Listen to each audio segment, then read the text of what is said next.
बहुत कम बार ऐसा होता है ना जब all India rank one inter में और फाइनल में रिपीट होता है। ये 10 साल में 2 या 3 बार ही ऐसा हुआ है। अक्षय, बहुत सारे लोग ये बोलते हैं कि लाइक अगर आपको रैंक लानी है तो 18 से 20 घंटा पढ़ना पड़ता है।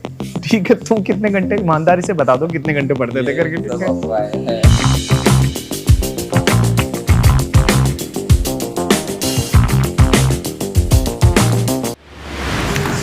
Yes people, good morning, good afternoon, good evening to all of you. कैसे सब लोग? होप सो आप सब लोग बहुत बढ़िया रहेंगे। मैं बता दूं, मैं भी बहुत अच्छा हूं।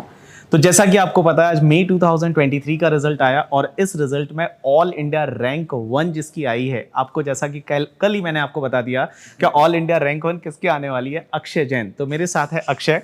सो अक्षय, सबसे पहले तो बहुत बहुत बधाई हो, because all India rank one आना अपने आप में बहुत बड़ी बात होती है करके। ठीक है, and you can feel it, because सुबह से जैसा पता चला आप इंटरव्यू दे रहे हो, जितने भी मीडिया चैनल है, जितने भी न्यूज़पेपर है, वो आपका इंटरव्यू ले रहे हैं।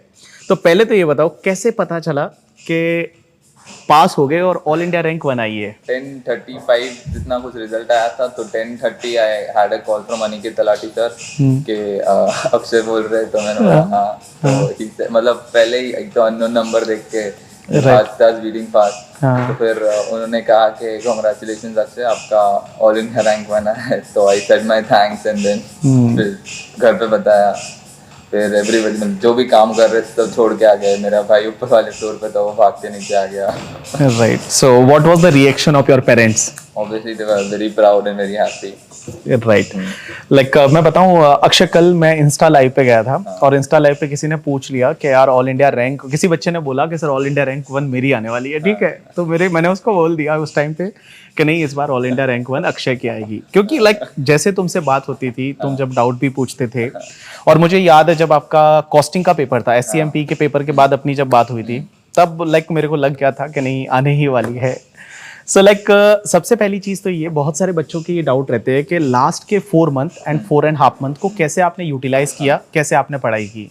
तो आई हैड 4 मंथ से थोड़ा सा एक्स्ट्रा, थोड़ा कुछ एडिशनल स्पेयर टाइम था, तो वो मैंने एक बार, क्योंकि FR बहुत वास्ट होता है, ऑडिट लॉ मेरे मोस्टली अनटच्ड थे बिफोर, मतलब थोड़ा बहुत कुछ पढ़ा होगा कभी कभार, पर ऑडिट लॉ पर मोस्टली अनटच्ड। FR बहुत वास्ट होता है, तो एक FR के जो बड़े बड़े इंडेक्सेस है उनका रिविजन किया, उनको अंडरस्टैंड किया, ऑडिट और लॉ का एक रीडिंग किया, और फिर 4 मंथ जब एकदम एग्जैक्ट बचे थे, then 1 week 1 subject, a test on the 7th day, और फिर 7th डे जो आधा सेकेंड हाफ बचा था, दैट आई यूज्ड टू मतलब हैंग आउट विद फ्रेंड्स या मूवीज वगैरह कुछ। राइट, अच्छा, लेकिन जैसे आपने बोला कि जैसे आप सब्जेक्ट कंप्लीट कर लेते थे, उसके बाद आप टेस्ट देते थे, तो टेस्ट को इवेल्युएट खुद ही करते थे या किसी और को देते थे इवेल्युएट करने के लिए? दिस वाज ये टेस्ट सीरीज जैसा ही है, इंटरनेट पे बहुत सारे आपको मिल जाएंगे ऑप्शन। राइट, तो वही इवैल्यूएट करके देखते थे, पर कभी कभी इतना रिलायबिलिटी नहीं आता है इन सब में, या तो बहुत स्ट्रिक्ट हो जाते हैं या बहुत लीनियंट हो जाते हैं,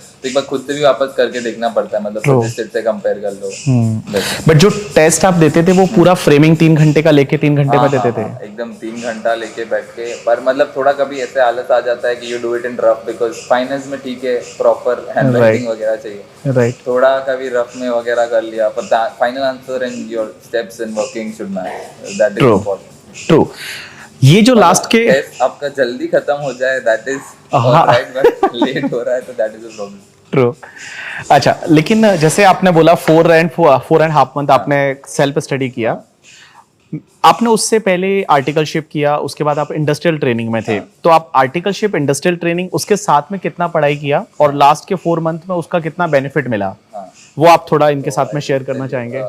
आर्टिकलशिप जब चालू हुई थी तब स्टार्टिंग में तो थोड़े बहुत पढ़ लिया था, मतलब तब वैसे भी कोविड आ गया था, तो लेक्चर्स ऑनलाइन थे, थोड़े बहुत FR के देख लिया, SFM देख लिया, पर फिर आफ्टर जून 2020 से व्हेन ऑफिसेज बिगैन, तब तो मतलब मेरे को बहुत आलस आ गया था, तो टच ही नहीं किया कुछ। कभी कभार थोड़ा बहुत ऑडिट रीड कर लेता था, क्योंकि मुझे डर बैठा दिया था लोगों ने, ऑडिट है, ये है, वो है, तो वो थोड़ा बहुत ऑडिट रीड कर लेता, फिर वापस वो भी छूट गया था, तो मतलब फर्स्ट ईयर ऑफ आर्टिकल ज़्यादा कुछ किया नहीं मैंने। फिर सेकेंड ईयर भी 2-3 मंथ्स मतलब ज़्यादा कुछ नहीं, फिर FR उठाया, SFM उठाया, प्रैक्टिकल सब्जेक्ट जो पसंद हैं उनको पढ़ा, उनका कॉन्सेप्ट समझे, फिर थियरी सब्जेक्ट उठाए, फिर लेक्चर्स तो ख़त्म होते होते डीटी तो वैसे भी बहुत अमेंडमेंट्स आते हैं, तो प्रिपरेशन लीव के कुछ 3-4 हफ्ते पहले ही डीटी का मेरा ख़त्म हुआ होगा, उससे थोड़ा सा पहले आईडीटी ख़त्म हुआ था। राइट। तो मतलब ऑब्वियसली फ़ायदा तो हुआ है क्योंकि डीटी बहुत फ्रेश था माइंड में, तो in preparation it was very easy to tackle DT and IDT बहुत मतलब वही फ्रेश थे। बाकी पहले जो ऑडिट लॉ पढ़े थे तो कुछ भी याद हवा नहीं हो था, गया। जब पहली बार देखे तो कुछ सब भी याद हवा नहीं हो थे। गया। राइट। वो फिर से ही करे, जैसे मतलब ऐसा है कि ऑडिट और लॉ करा ही नहीं है कभी, ऐसा हालत था। राइट। अच्छा अक्षय, बहुत सारे बच्चे ऐसे होते हैं जिनका जो स्कॉलर रहते हैं आपके जैसे, तो वो सोचते हैं कि इंडस्ट्रियल ट्रेनिंग नहीं करना चाहिए, but you selected the industrial training, ऐसा क्यों? मतलब industrial training was before it was fixed and confirmed that I would go for industrial training before even my articleship or anything is began. क्योंकि articleship आप mostly देखोगे audit और tax, कभी कभार you get some boutique investment banking firms वगैरह मिल जाता है, फिर लक सर्व्स यू विद। पर ऐसे कुछ मुझे तो ऑडिट और टैक्स में इतना ज़्यादा कुछ खास इंटरेस्ट था नहीं, तो इंडस्ट्रियल ट्रेनिंग बहुत मतलब पहले से ही फिक्स था कि आई गो फॉर इंडस्ट्रियल ट्रेनिंग। मुझे पहले लगता था कि इन्वेस्टमेंट बैंक्स सीएस को उठाते, बट देन थोड़ा हुआ आर्टिकलशिप करनी, तो आई अंडरस्टूड कि मतलब इन्वेस्टमेंट बैंक जो सीएस को उठा रहे mostly compliance audit role, did not find that also appealing. So एक HDFC's this program that I am currently in corporate banking, it was मतलब purely finance oriented front end role, that is why I chose it. मतलब I also had an offer from Goldman पर वही audit accounts वाला role था, तो वो नहीं लिया फिर मैंने। That's good. अच्छा उसके बाद में लाइक अपन जब एग्जाम की बात कर रहे थे, तो इस बार का पेपर जैसे SFM था, लोगों को लगा थोड़ा टफ था, अबव एवरेज था जैसा बोल सकते हैं। तो जब SFM का पेपर आप देख के आए तो कैसा फील था, क्या लगा? मतलब टफ था, ट्रिकी था, पर इट वाज मतलब मैनेजेबल भी नहीं कहूँगा, because a lot of new concepts. 3 घंटे हैं आपके पास, जितना मतलब पहले का याद कर सको। पर SFM में if you have enough writing practice, आपने जब फैकल्टी आपकी पढ़ा रही है, जब आप लेक्चर्स देख रहे हो, तभी अगर आप खुद से ही सम सॉल्व करो, जैसे 2-3 सम्स है ठीक है सिमिलर, इफ पहला फैकल्टी ने कराया ठीक है, उसने सॉल्व किया, उन्होंने सॉल्व किया, आपने कॉपी कर लिया नोटबुक में, तो द नेक्स्ट 2-3 सम्स, ये मेरी इंटर से हैबिट है, you do it on your own, तो पहले से ही मतलब प्रैक्टिस आ जाती है कि नया सम आए तो कैसे टैकल करना है। That is important in practical subject, specially SFM, क्योंकि FR में आप देखोगे मोस्टली बहुत रिपीटेड सम मतलब क्वेश्चन ये आते हैं। इस बार वैसे थोड़ी एडजस्टमेंट्स एडिशनल थी FR में, पर SFM में तो they can ask new sum, मतलब there is complete scope. Exactly. अच्छा एक और क्वेश्चन, लाइक जैसा आपने इलेक्टिव में GFRS लिया था, इलेक्टिव में मल्टी डिसिप्लिनरी, तो लाइक ऐसा आपको लगा नहीं? बिकॉज आप देखते हो आजकल क्या चल रहा है इकोनॉमिक लॉ में, तो as it is 3 case study वही आ जाती है, तो 75 मार्क्स तो वहीं से आ जाते हैं। जब आपका GFRS का पेपर है और GFRS सॉरी ये आपका मल्टी डिसिप्लिनरी, और उसके बाद अपनी बात हुई थी शायद, और आपने बोला शायद कहीं पे मैंने सोचा कि इकोनॉमिक लॉ ज्यादा इजी था, so why you selected this particular elective paper? So friend of mine, you know Vedant, yeah. So he took it and he said मतलब उसने खुद का एनालिसिस रिसर्च कर ही रखा था, तो he said के that it's manageable, अगर आपके बाकी सारे सब्जेक्ट इन योर कंट्रोल है तो there is nothing new they can ask in multidisciplinary। और इको लॉ मैंने इसलिए नहीं लिया क्योंकि हर अटेम्प्ट आप देख रहे हो इजी आएगा, तो कभी भी डिफिकल्ट आ सकता है। That is the problem with eco law. अभी लास्ट अटेम्प्ट है, अभी नेवर इको लॉ में वो कुछ कर ले, तो इसके लिए और मल्टी डिसिप्लिनरी ये भी बेनिफिशियल रहता है कि आपको 7 पेपर ही पढ़ने हैं। 7 paper. Only issue with the material, वहां कितना कैरी करना है। 11 to 12 days you can say। Exactly और मटेरियल वहां कितना कैरी करना है, एक वही इशू रहता है। तो मटेरियल कितना कैरी किया था वहां पे? बोरा भर के गया था। देख रहे हैं लोग क्या लेके आए। तो ऐसा होता है, अगर आप मल्टी डिसिप्लिन लेते हैं तो इतना सारा मटेरियल साथ में कैरी करना रहता है। हाँ न्यू कोर्स में तो वही है, 5 सब्जेक्ट पढ़ो और 6 कॉम्प्लीमेंट्री, मतलब 5 का नॉलेज होना चाहिए और छठा पेपर आपका ऐसे भी हो जाएगा करके, ठीक है। यस अक्षय, बहुत सारे लोग ये बोलते हैं कि लाइक अगर आपको रैंक लानी है तो 18 से 20 घंटा पढ़ना पड़ता है, ठीक है? तुम कितने घंटे, ईमानदारी से बता दो कितने घंटे पढ़ते थे करके, ठीक है? कितना पढ़ना पड़ता है? कितना पढ़ रहे हो वो आप पे डिपेंड करता है। I think I am quick but I drift away, मतलब क्या दीवारें देख रहे हैं, तो दैट हैपेंस। तो then you have to put in more hours. If you are somebody who ठीक है एक बार फोकस लेके बैठ सकता है, मैं 30-35 मिनट से ज्यादा तो बैठ नहीं सकता किधर भी, ठीक है? आप भी मेरा हाथ हिल ही रहे तो मैं बैठ नहीं सकता, तो I have to give in more hours, क्योंकि मैं बैठ नहीं रहा हूँ अगर एक साथ कंटिन्यूअस वापस कंसंट्रेशन तो ब्रेक होता है, तो I have to put in more hours. पर अगर if you are a person who can sit for 3 hours and do it with full concentration everything, so you will need lesser hours, it's obvious. But कितने घंटे दिन में? मेरे 12 12.5 12 12.5 घंटे हो जाते थे।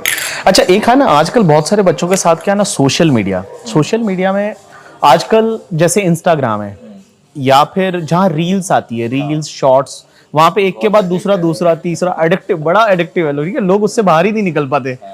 तो हाँ मैं देख रहा हूँ, खुद देख रहा हूँ, मुझे पता है मैं क्यों देख रहा हूँ। आधी रील खत्म हो जाती है, फिर I am asking my self, मैं तो कभी जा नहीं रहा ऑस्ट्रेलिया, मैं नॉनवेज नहीं खाता, मैं क्यों देख रहा हूँ।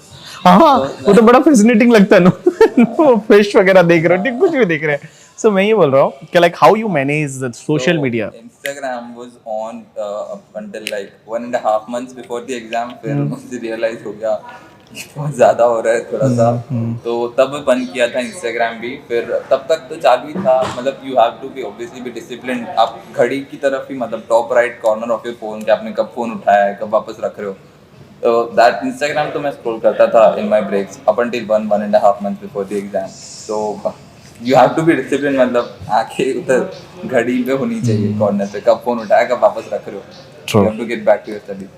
देख लो भाई, मैं बताऊं, हर चीज करनी चाहिए। 1-1.5 महीने पहले ये भी इंस्टाग्राम यूज करता है, बट इसको पता है कितना यूज करना है। आपकी तरह ऐसा नहीं कि भैया चले जा रहे हैं दिन में 4 घंटे 5 घंटे उसी पे बैठे हैं करके, ठीक है, हाँ ठीक है, अब ये देखता है, अब ये करता है वो चीज करके, ठीक है, और वो तब करता है जब ऑल इंडिया रैंक 1 आने के बाद कर सकते हैं, ठीक है। तो आपको भी ये ध्यान रखना है, तब भी नहीं करनी चाहिए। हाँ तब भी नहीं करनी चाहिए, बिकॉज आपका प्रोडक्टिव टाइम तो खराब हो ही रहा है, आपका प्रोडक्टिव टाइम है वो तो खराब हो रहा है। स्नैपचैट है, ये है, वो है, सब सोशल मीडिया है, वो आप डीएक्टिवेट कर लो करके, ठीक है। अक्षय, इसके बाद में अपन बात करेंगे मेरा पेपर डायरेक्ट टैक्स करके, ठीक है। तो डायरेक्ट टैक्स, जैसे कि अक्षय ने फास्ट ट्रैक बैच लिया हमारा करके, ठीक है, और डायरेक्ट टैक्स कैसा रहा और how you prepare for the direct tax? Direct tax I will tell you, मेरे को तो ऐसे पहले से ही लगता है, जो लोग बोल देते ना कि बहुत डिफिकल्ट है, इतना ज़्यादा सुनना नहीं चाहिए, मतलब इतना ज़्यादा भाव भी नहीं देना चाहिए, क्योंकि a lot of people are clearing, a lot of people are getting good enough marks, तो मतलब there is not something wrong with the subject if you see. तो पर मन में बैठा लिया डिफिकल्ट है, तो ऑब्वियसली कितना भी लगा लो, you will have to put in additional effort, क्योंकि you have it in your mind is difficult. तो वैसे तो था ही नहीं, वो तो हटा ही दिया था मैंने दिमाग में से कि डिफिकल्ट है ये है वो, देखेंगे, मतलब जैसे कुछ टॉपिक्स होंगे difficult, not everything can be difficult. तो वैसे ही देखा था, saw your lectures, completed them, वही 3-4 हफ्ते पहले।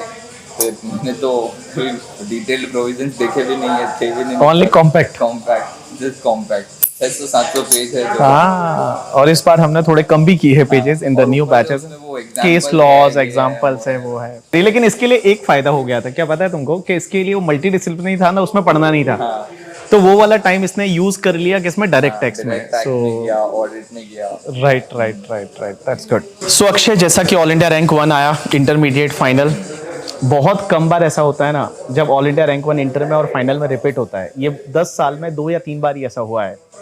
तो अक्षय, अब ऑल इंडिया रैंक 1 आ गया, अब फ्यूचर में करना क्या है?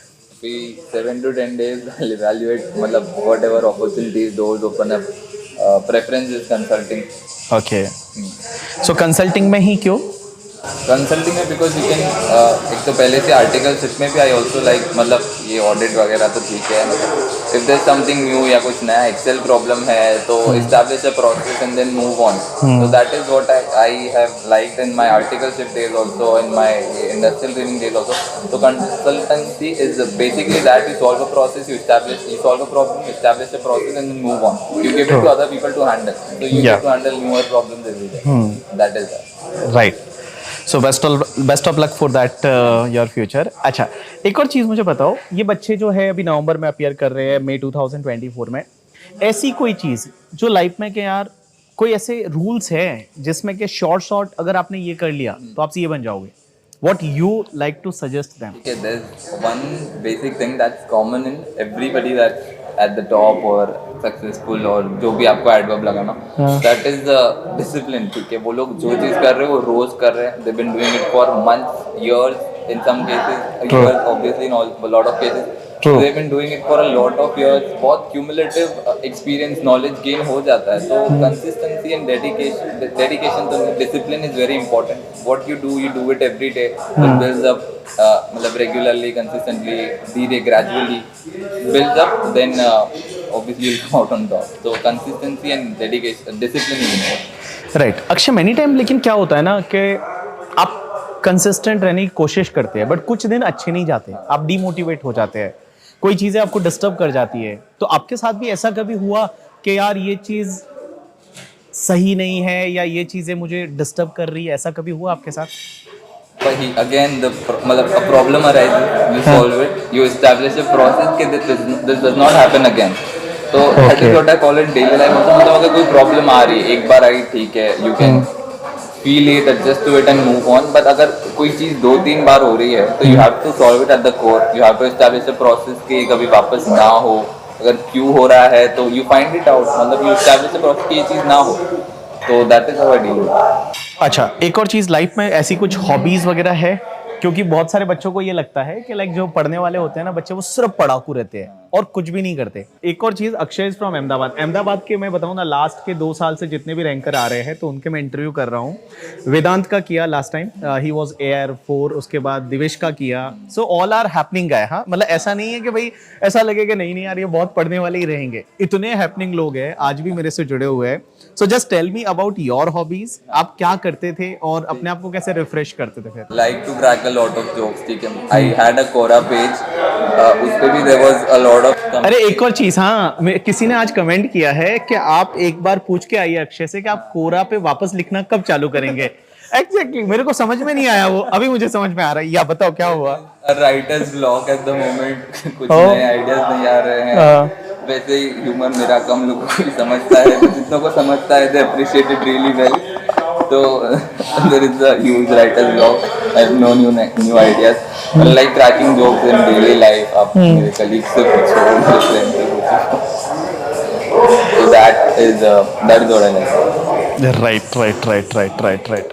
कभी स्टेज पे जाने में कॉन्फिडेंस नहीं है, वरना would have tried stand up comedy. नहीं बट करना चाहिए करके, ठीक है, स्टैंड अप कॉमेडी एक बार ट्राई करना चाहिए। क्या होता है ना, वो जाते हैं स्टार्टिंग में लोग, नहीं मतलब एक बार करना चाहिए। मतलब जब जहाँ पे, हाँ एक बार ये होता है ना, क्या बोलते हैं उसको, पहली बार जब ओपन माइक, हाँ। सो जब अगर मुंबई आते हो, अगर कंसल्टिंग में मुंबई होता है या कहीं पे बैंगलोर वगैरह में, तो बहुत ज्यादा ट्रेंड, सनसेट तो देखने नहीं मिल रहा। अरे तो वहाँ पे बहुत ज्यादा ट्रेंड है ओपन माइक वगैरह का, तो यू शुड ट्राई दैट करके। यूट्यूब पे भी पूछा था बच्चों को कि अक्षय से आप क्या पूछना चाहेंगे। उसमें एक बच्चे ने ये पूछा कि लाइक सर हम पढ़ते हैं पहली बार तो हमको याद रहता है, बट जैसे ही हमारी क्लासेस कंप्लीट हो जाती है, जब अपन रिवीजन करते हैं और एग्जाम से एक दिन पहले, ठीक है, तो आप कैसे उन पॉइंट्स को याद रखते थे? तो एक बार पढ़ोगे तो कुछ याद रहेगा नहीं, second time at least 10-20% you'll remember. अगर रिमेंबर भी नहीं सारे पॉइंट्स, तो यू लिटरली रिमेंबर द ढांचा। फिर third time you will remember more. पर एग्जाम के पहले आई ऑलवेज फेल्ट कि पूरी बुक वापस एक बार पढ़नी ही पड़ती है, उधर जाके उल्टी करके आनी ही है। तो you have to have everything in mind. मतलब अच्छा है ऑडिट में हमारे एक एडिशनल डे था, वरना I don't know I would have पूरी बुक वापस कैसे पढ़ी जाती। राइट। तो ये तो अब रिस्क है ही सबके साथ, तो वो आप देख लेना जिसका पेपर है एक दिन छुट्टी वाला ऑडिट में। तो बाकी तो आई हैव ऑलवेज रेड, मतलब कंप्लीट जो चीज मतलब इतनी 3-4 बार पढ़ी हुई है, वही वापस मैं एक बार तो पढ़ के जाता ही था पूरा। Right. एक बार तो कॉस्टिंग के एग्जाम के पहले पता नहीं कुछ तो हो गया, आई कुड नॉट कंप्लीट। ये एक चैप्टर है बजटिंग करके, उसकी थ्योरी क्वेश्चंस जो लास्ट अटेम्प्ट में पूछे थे, नॉट दैट इम्पोर्टेंट, क्योंकि लास्ट अटेम्प्ट में पूछ लिया है 5-7 मार्क का, बजटिंग है इतना छोटा सा चैप्टर। पर मेरा नहीं हुआ, मैं सेंटर गया था, किताब लेके ही गया था। I wanted to read it because points है, भूल जाते हो, if you remember it fresh it's sick, मतलब तो अच्छा है मैं वो पढ़ के गया। वहाँ पे फिर से 10 मार्क का वही सेम बजटिंग वाला question, that was very helpful. इसलिए आई ऑलवेज रिकमेंड कि पूरा जो भी है पढ़ के जाओ, no selective study, no ABCs, nothing, you read everything, that is how it sticks in the end. मतलब 1.5 दिन में सब करते ही जाना है। ट्रू। अच्छा एक और चीज़ है ना, मैं शायद हो सकता है उसमें हमारा व्यू मिले ना मिले, बहुत बार बच्चे क्या करते हैं, पहले बुक से पढ़ा, पहली बार रिवीजन लेक्चर एक बार देख लिया, समझ में आता है, बट बच्चे क्या करते हैं लास्ट डे पे डिपेंड होते हैं कि लास्ट डे पे हमको मैराथन करा दो, आज ये लास्ट डे पे करा लो। हाँ। मैं हमेशा ये बोलता हूँ कि जो आपने पढ़ रखा है बुक से, उस बुक्स को आपको, क्योंकि अल्टीमेटली वहां जाके लिखना है हाँ। और लास्ट डे पे आपकी खुद की प्रॉपर प्लानिंग होनी चाहिए।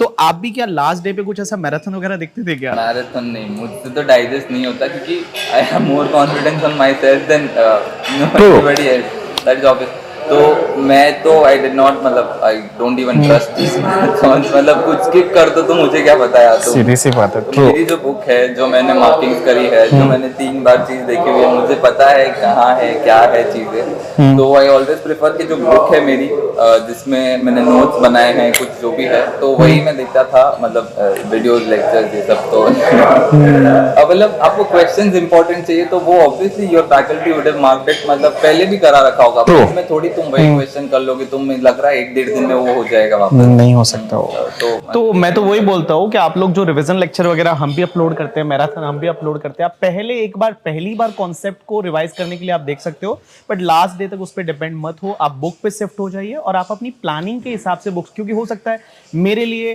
कैपिटल गेन डिफिकल्ट हो, तुम्हारे लिए पीजीबीपी डिफिकल्ट हो। अब मैं पढ़ाते टाइम प्रोफेसर को तो क्या पढ़ाएगा करके, ठीक है, उसको थोड़ी पता है किसके लिए कौन सा टॉपिक डिफिकल्ट है। भाई फिर वापस अगर कोई एबीसी वापस वहां पे भी कर रहा है, हाँ। यू नेवर नो, कैटेगरीज उन्होंने अगर इजीली पढ़ा दिया, कुछ स्किप कर दी चीजें, तो यू नेवर नो कि क्या वहां पे पूछेंगे। अगर if you are doing marathon तो आपके 10-12 घंटे तो वहीं चले गए, बचा कितना, आप क्या पढ़ोगे पूछने के बाद। यस, एंड वहां तो लिखना है। हाँ। वहां ऐसा तो है नहीं कि प्रोफेसर का वीडियो चला लो, वैसा तो है नहीं, वहां तो लिखना है। तो ये चीज आप भी ध्यान रखो, मैं आपको काफी टाइम इससे रिलेटेड चीजें बता चुका हूं। बाकी अक्षय, आप क्या बोलना चाहोगे इस जनरेशन को, फ्यूचर वाले जो अपना एम करते हैं रैंक लाना, बिकॉज रैंक अपने आप में बहुत बड़ी बात होती है, तो ये लोगों को आप क्या सजेस्ट करना चाहोगे और आप क्या बताना चाहोगे कुछ?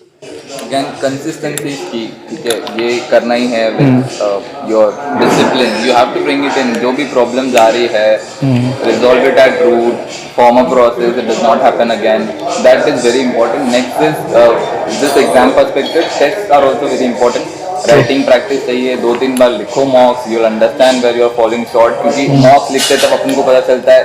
मैंने सम देखे हुए थे, ठीक है, first SFM mock that I was writing, मैंने सम देखा हुआ था, फेयरली इजी। मैंने समझ लिया ये है वो है, सोल्यूशन देख लिया, कभी लिखा नहीं, वापस वही चीज मॉक में पूछ ली, तो मुझे आया ही नहीं वो, 10 में से 2-3 नंबर आए, जबकि जब देख रहा हूँ मैं तो मुझे क्या आता है, हाँ, देख के सब आता है, सब आता है, ठीक है, बट जब लिखने बैठते हैं तो नहीं आता। True, that is very important. Right.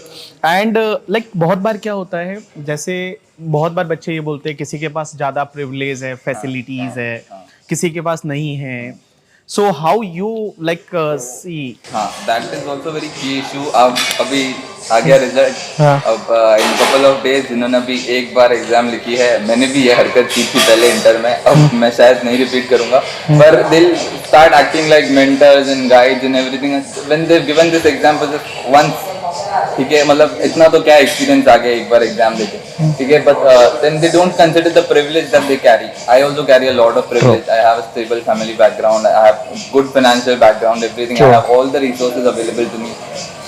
तो वो ये नहीं कंसिडर करते कि what they have maybe the others don't, maybe they have some they don't have some problems that others usually carry around। तो ये जो ज्ञानबाजी है, that is it's a subjective matter. Subjective. आप पढ़ो 2-3 जन का, अगर आपको पढ़ना है, it makes you feel good, but the feeling good is not an important part. You solve your own problem, you identify your own problem, you identify the root causes of your own problem, True, and then deal with it. I don't see a problem because I have that privilege, I carry that privilege, but it's a regular, fairly occurring problem to you. तो वहाँ पे कुछ नहीं कर सकते। I have a higher ground, so that also helps in, you know, getting marks up. That is privilege that I carry, and that I understand that privilege. I'm grateful for that privilege. सबके साथ नहीं होता है, तो you cannot feel bad about what you don't really have. Right. So मैं बताऊं, देखो यार, हर किसी की लाइफ है ना अलग है, मेरी लाइफ अलग है, अक्षय की लाइफ अलग है, आपकी लाइफ अलग है। लाइफ में आगे बढ़ना है ना, तो आपको अपनी लाइफ के अकॉर्डिंग अपने आप को सेल्फ मोटिवेट करना पड़ेगा, अपनी लाइफ के अकॉर्डिंग अपने लिए पॉइंटर्स बनाने पड़ेंगे और उस पर आपको वर्क करना पड़ेगा, ठीक है। कोई भी आपको कोई भी बताता है वो एज इट इज आप फॉलो करोगे, वैसा जरूरी नहीं है। आपको क्या करना पड़ेगा, अपने लिए क्या चीज सही है, क्या चीज गलत है, क्या चीज feasible है। हाँ क्या चीज फिजिबल है, क्या चीज फिजिबल नहीं है, वो सबको एनालाइज करने के बाद में है वो आपको डिसाइड करना पड़ेगा कि आपको करना क्या है। सो अक्षय, तुमसे बात करके सच में बहुत अच्छा लगा करके, ठीक है। एंड बहुत अपन पहले से बात कर रहे हैं, अक्षय और मैं काफ़ी टाइम से बात कर रहे हैं, जब से इसने क्लास लिया था उसके बाद से हमारी काफ़ी टाइम बात हुई। बट आज सच में बहुत अच्छा लगा and I am really proud of you और I am so happy that you score the all India rank 1। Thanks a lot and best of luck for your future. Thank you. Thank you.